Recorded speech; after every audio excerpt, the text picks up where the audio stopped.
welcome you all. Today we are starting our new chapter, motion in one dimension. ठीक है, chapter को start करने से पहले मैं आपको बताना चाहूँ कि अगर ये आप चैनल देख रहे हैं तो इस चैनल को सब्सक्राइब जरूर कीजिएगा और बेल आइकन को जरूर प्रेस कर लीजिएगा ताकि जो आने वाली वीडियोज हों आप देख सकें। ठीक है, तो हम स्टार्ट करते हैं chapter motion in one dimension, यानी ऐसा मोशन जो वन डायमेंशन में हो तो हम उसे कहते हैं मोशन इन वन डायमेंशन। सबसे पहले हम आते हैं कि मोशन क्या है, यानी when a body change its position with respect to surrounding is called motion। ठीक है, यानी ऐसी बॉडी जो अपनी स्टेट चेंज करे with respect to surrounding is called motion। ठीक है, यानी मोशन इन वन डायमेंशन, यानी जो वन डायमेंशनली हो मोशन। ठीक है, तो हम जो इसमें जो पहली टॉपिक है वो है न्यूटन्स लॉज ऑफ मोशन, यानी जो इसमें स्टार्टिंग वाली टॉपिक है वो है न्यूटन्स लॉज ऑफ मोशन, यानी जो न्यूटन ने लॉज दिए उसके मोशन। ठीक है, यानी first law of motion, Newton का फर्स्ट लॉ क्या है, इसका इंट्रोडक्शन क्या है, यानी इन 1687 sir Isaac Newton established the relationship between, यानी क्या रिलेशन बिटवीन, किसके बिटवीन, फोर्स एंड मोशन। यानी जो इसने जो फर्स्ट लॉ था, यानी जो इसने तीनों लॉ दिए, यानी he gave a three laws in which he shows the relation between force and motion, यानी जो फोर्स और मोशन के बारे में जो रिलेशन है उनको डिफाइन करने के लिए इसने एक थ्री लॉज गवर्न किए दिए। ठीक है, तो जो इसका फर्स्ट लॉ ऑफ मोशन है वो क्या है, इसका स्टेटमेंट क्या है, एवरी ऑब्जेक्ट, यानी every object remain in rest and every object remain in motion, every object remain in motion when an unbalanced external force applied on it। ठीक है, यानी ऐसा कोई भी ऑब्जेक्ट जो हमेशा रेस्ट में रहेगा या हमेशा मोशन में ही रहेगा unless an unbalanced external force applied on it, यानी अगर वो रेस्ट में आए तो रेस्ट में ही रहेगा, अगर मोशन में आए तो मोशन में ही रहेगा, जब तक कि उसको एक्सटर्नल अनबैलेंस फोर्स ना लगाया जाए। सपोज करें हमारे पास ये ऑब्जेक्ट है, ठीक है, हम 10 न्यूटन यहाँ से इसे फोर्स लगा रहे हैं और 10 न्यूटन इस तरफ से फोर्स लगा रहे हैं। ठीक है, यानी ये हमारा ऑब्जेक्ट है, कोई भी 10 न्यूटन इस तरफ से फोर्स और 10 न्यूटन इस तरफ से फोर्स हम इसे लगा रहे हैं। तो आप बताएं कि क्या ये अपनी स्टेट ऑफ पोजीशन चेंज करेगा, यानी 10 न्यूटन इससे इस तरफ से और 10 न्यूटन इस तरफ से, क्या ये अपनी पोजीशन चेंज कर सकेगा ऑब्जेक्ट? जी नहीं, कभी नहीं। क्यों कि जो, यानी सपोज करें हमारे पास एक ऑब्जेक्ट है जिसे हम फोर्स लगा रहे हैं 10 न्यूटन इस तरफ से 10 न्यूटन इस तरफ से, यानी जब दोनों फोर्स इक्वल हो रहे हैं तो क्या ये अपनी स्टेट ऑफ पोजीशन चेंज करेगा? जी नहीं, कभी नहीं, क्योंकि जो 10 न्यूटन फोर्स इस तरफ से लग रहा है ऑब्जेक्ट पे वो ही उतना ही फोर्स 10 न्यूटन फोर्स इस तरफ से ही लग रहा है, तो ये क्या होगा, ये कभी अपनी पोजीशन चेंज नहीं करेगा।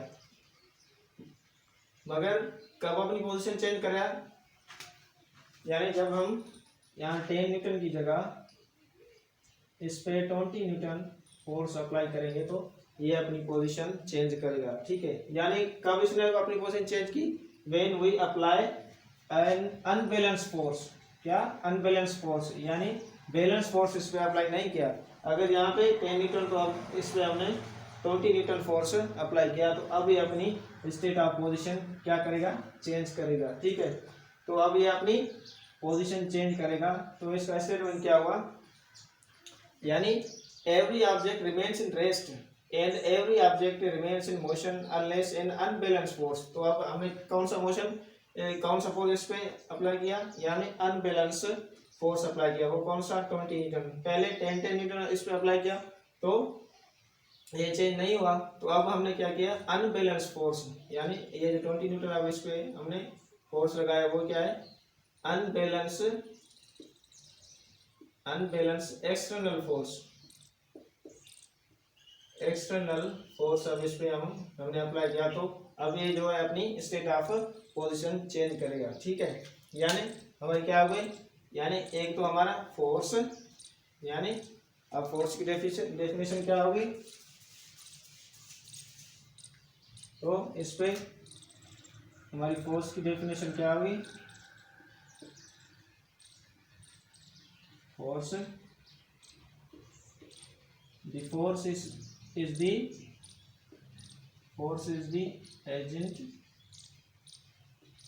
agent or source which tends to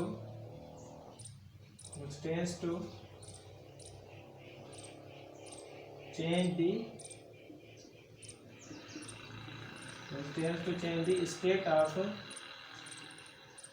state of body, whether it is in motion और in rest। तो हम इसे क्या कहते हैं, यानी फोर्स। यानी फोर्स क्या है, फोर्स इज अ सोर्स, ऐसा जरिया है जो किसी भी ऑब्जेक्ट की, किसी भी बॉडी की स्टेट ऑफ पोजीशन चेंज करता है, तो हम उसे कहते हैं फोर्स। यानी कोई भी अगर ऑब्जेक्ट कोई मूव कर रहा है तो उसे स्टॉप कराने के लिए, ठीक है, यानी तो साइकिल करने के लिए जो हम उस पर फोर्स लगाएंगे, ठीक है। और कोई भी अगर बॉडी स्टेट ऑफ रेस्ट में आए, कोई बॉडी स्टेट ऑफ रेस्ट में आए, तो हम उसे स्टार्ट करने के लिए हम फोर्स लगाएंगे। तो हम फोर्स क्या हो गया, यानी एक सोर्स है, एजेंट है, एक जरिया है जो या तो ऑब्जेक्ट को रेस्ट में लाता है या रेस्ट वाले ऑब्जेक्ट को मोशन में लाता है, ठीक है। तो उसके बाद हम आते हैं इनर्शिया पे, यानी इनर्शिया। तो इनर्शिया क्या है,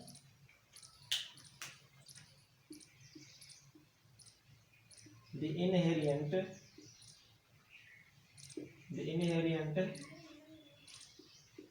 inherent property of body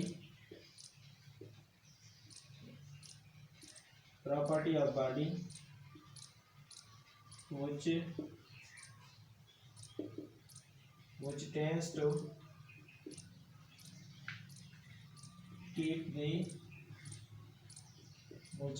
keep the objects in state of rest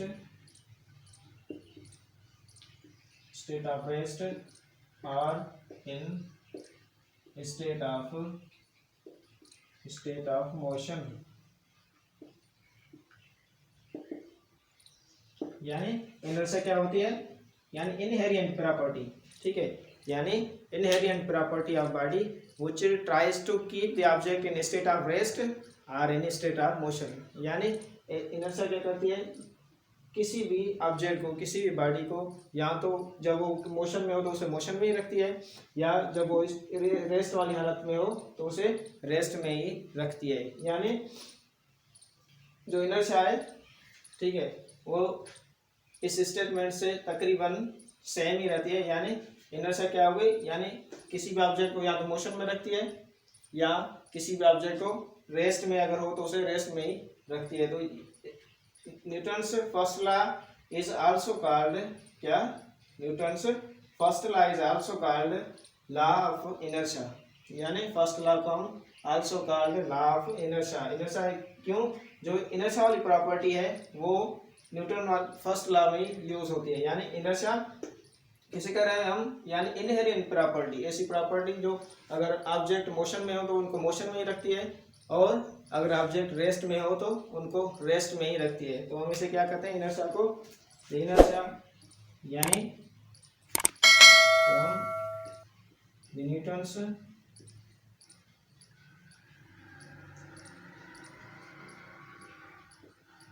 Newton's first law is also called क्या, लॉ ऑफ इनर्शिया। यानी न्यूटन के हम फर्स्ट लॉ को लॉ ऑफ इनर्शिया भी कहते हैं, ठीक है। अब इस इनर्शिया की 3 टाइप्स हैं जो हम डिफाइन करते हैं। तो आपने क्या पढ़ा, यानी मोशन इन वन डायमेंशन में, यानी सबसे पहले मोशन क्या है, वो चेंज इससे the position with respect to surrounding, ठीक है। और फर्स्ट लॉ, यानी इसका इंट्रोडक्शन क्या हुआ, ठीक है, इसका इंट्रोडक्शन क्या हुआ, इन 1687 में सर आइजैक न्यूटन ने एक रिलेशनशिप दिया हमें, किसके बारे में, किसके बिटवीन फोर्स एंड मोशन के बारे में, या फोर्स एंड मोशन के बारे में। तो हम उसे कहते हैं क्या, न्यूटन्स लॉज ऑफ मोशन। ठीक है, तो अब तीनों लॉ बनेंगे वो हमारे उनमें, यानी हमारा फोर्स और मोशन दोनों ही इंक्लूड होंगे। तो फर्स्ट लॉ स्टेटमेंट इसका क्या है, every object remains in rest, यानी हर ऑब्जेक्ट रेस्ट में ही रहेगा। And every object remain in rest unless, जब तक an unbalance force applied on the object, जब तक किसी भी ऑब्जेक्ट पे अनबैलेंस फोर्स अप्लाइड नहीं होगा तब तक वो स्टेट ऑफ रेस्ट में ही रहेगा या स्टेट ऑफ मोशन में ही रहेगा। तो फोर्स क्या था, यानी force the force is the agent or the source which tends to change the state of body whether it is in motion or rest। यानी फोर्स क्या करता है, या तो बॉडीज को मोशन में लाता है, या मोशन वाली बॉडीज को जब हम फोर्स अप्लाई करते हैं तो रेस्ट में आ जाती है। उसके बाद है हमारी इनर्शिया। इनर्शिया क्या होते हैं, the inherent property of the body which tends to keep the object in the state of motion और state of rest or in the state of motion. Inherent property है ये भी, यानी इनर्शिया क्या कहती है, यानी कोई भी ऑब्जेक्ट अगर मोशन में है तो उसको मोशन में ही रखती है, और कोई भी अगर ऑब्जेक्ट रेस्ट में है तो उसको ट्राई करती है कि रेस्ट में ही रखे। तो इसलिए हम जो न्यूटन्स फर्स्ट लॉ को हम क्या कहते हैं, यानी Newton's first law is also called the law of inertia, हम इसे लॉ ऑफ इनर्शिया भी कहते हैं। अब इस इनर्शिया की 3 टाइप्स हैं जो हम डिफाइन करते हैं। अब हम स्टार्ट करते हैं Newton second law of motion, यानी न्यूटन का सेकंड लॉ। उसकी स्टेटमेंट क्या है, if we apply force on the object then it will produce acceleration in the given direction, यानी जब भी हम किसी ऑब्जेक्ट पे फोर्स अप्लाई करेंगे then it will produce acceleration in its own direction or given direction, यानी जब किसी भी ऑब्जेक्ट पे हम फोर्स अप्लाई करें तो वो एक्सेलरेशन प्रोड्यूस करेगा इन द गिवन डायरेक्शन, जिस डायरेक्शन में उसको फोर्स अप्लाई किया जाएगा। ठीक है, तो ये इसकी स्टेटमेंट थी। तो इसकी क्या सेकंड क्या है point, the force is directly proportional to the magnitude of the acceleration, यानी फोर्स डायरेक्टली किसके प्रोपोर्शनल है, एक्सेलरेशन के। सपोज करें हमारे पास 2 ऑब्जेक्ट्स हैं, एक 5 kg का और दूसरा 50 kg का। 5 kg वाले ऑब्जेक्ट पे हम 10 न्यूटन फोर्स अप्लाई कर रहे हैं और 50 kg वाले ऑब्जेक्ट पे हम 10 न्यूटन ही फोर्स अप्लाई कर रहे हैं। तो आप बताएंगे इसमें 5 kg वाला, ये है 5 kg वाला ऑब्जेक्ट और ये है 50 kg वाला, जो एक्सीलरेशन हमारी प्रोड्यूस होगी वो किस में ज़्यादा प्रोड्यूस होगी, जाहिर है जिसका मास कम होगा, वेट कम होगा, तो जो हमारी एक्सीलरेशन प्रोड्यूस होगी वो 5 kg वाले ऑब्जेक्ट में ज़्यादा प्रोड्यूस होगी, यानी force is directly proportional to the acceleration, यानी जितना फोर्स हम ऑब्जेक्ट अप्लाई करेंगे उतना ही क्या हमारी एक्सीलरेशन प्रोड्यूस होगी। And acceleration inversely proportional to the magnitude of the mass, और क्या होगी एक्सेलरेशन क्या होगी, इनवर्सली प्रोपोर्शनल होगी टू द मास, यानी जितना मास ज़्यादा होगा उतनी एक्सेलरेशन हमारी कम प्रोड्यूस होगी, और जितनी एक्सेलरेशन ज़्यादा प्रोड्यूस होगी उतना हमारा मास जो है वो लाइट होगा। ठीक है, तो हम इसे कंबाइन करते हैं क्या, बाय कंबाइनिंग। सपोज हम इसे नेम दे रहे हैं इक्वेशन नंबर 1 और इसे इक्वेशन नंबर 1 और equation number 2।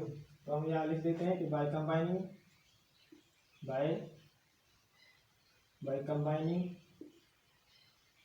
Combining these equations we get. ठीक है, यानी पहला हमारा क्या है, F directly proportional to the acceleration, और दूसरा एक्सेलरेशन किसके प्रोड्यूस है, डायरेक्टली प्रोपोर्शनल किसके है, 1/मास के, तो एक्सेलरेशन 1/मास के, तो acceleration is directly proportional to the क्या, F/m, यानी directly proportional to the mass या force directly proportional to the acceleration and inversely proportional to the mass. ठीक है, तो हम यहाँ कांस्टेंट पुट करते हैं, k = F/m। सपोज करते हैं कि जो k का वैल्यू है वो 1 है, यानी कांस्टेंट पुट किया, उसका हम जो वैल्यू पुट कर रहे हैं यानी 1, तो क्या बचा बाकी 1 = F/m, यानी फोर्स/मास। तो हम इसे ऐसे लिख देते हैं, यानी ये इससे मल्टीप्लाई करें, यानी m a = F r F = ma, यानी क्या हुआ, force is direct proportional to the magnitude of acceleration in this direction, यानी when we apply force on the object then it will produce acceleration in its own direction। तो force इसका unit देखें कि unit क्या होगा force का, यानी F is equal to mass का किलोग्राम, एक्सीलरेशन का मीटर पर सेकंड स्क्वायर। तो ये टोटल किसके बराबर है, न्यूटन के, ठीक है। तो ये टोटल न्यूटन के बराबर है, यानी इसका न्यूटन का क्या हुआ, यानी इस फोर्स का न्यूटन क्या हुआ,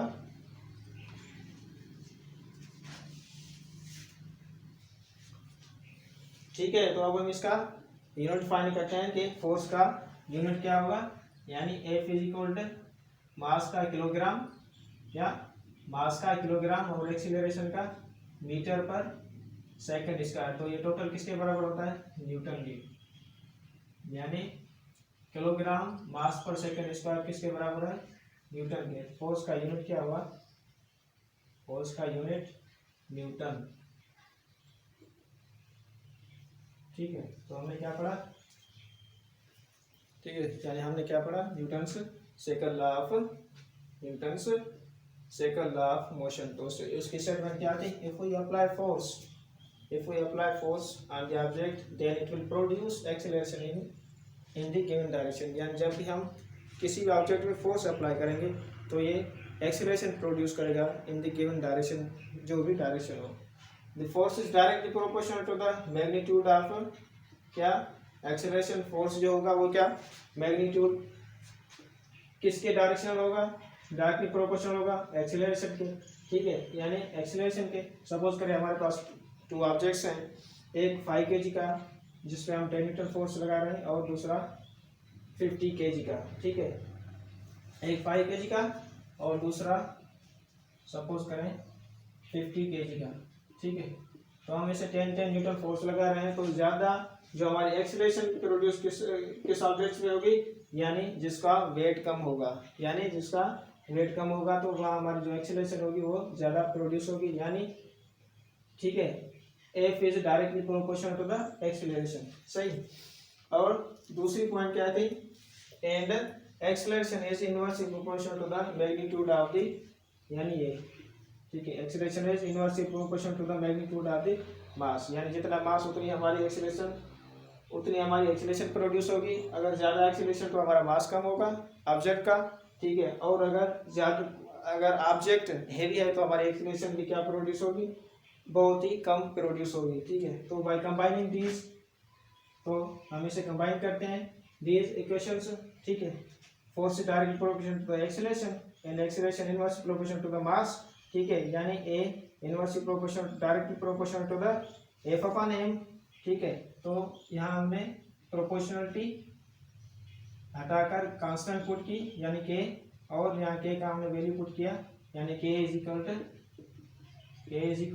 1। तो हमारा क्या बना, A is equal to F/m, और हम इसे यहाँ इससे मल्टीप्लाई करके ऐसे लिख सकते हैं, Ma is equal to F और F is equal to Ma, ठीक है।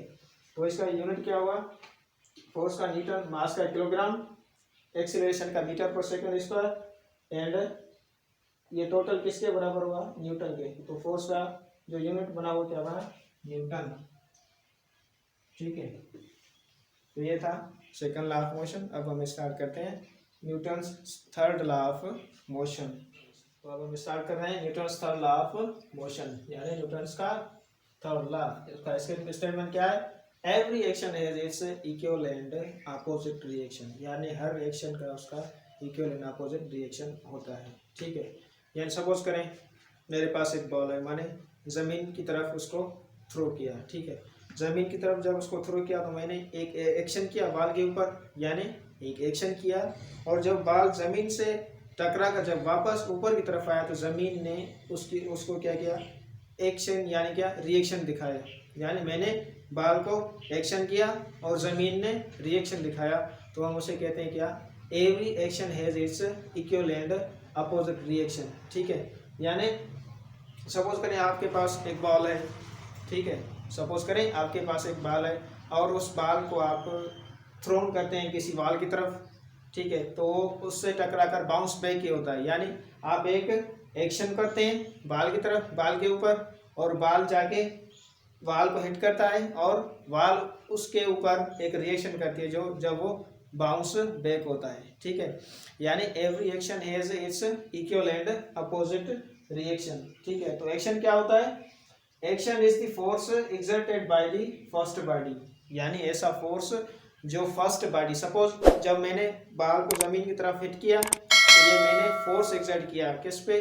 बाल पे, और बाल ने जाके एक्शन किया किस पे? जमीन पे। और रिएक्शन क्या है? Reaction is the force exerted by the second body, exerted by the second body to the first body, यानी बाय द सेकंड बॉडी। यानी रिएक्शन क्या होगा?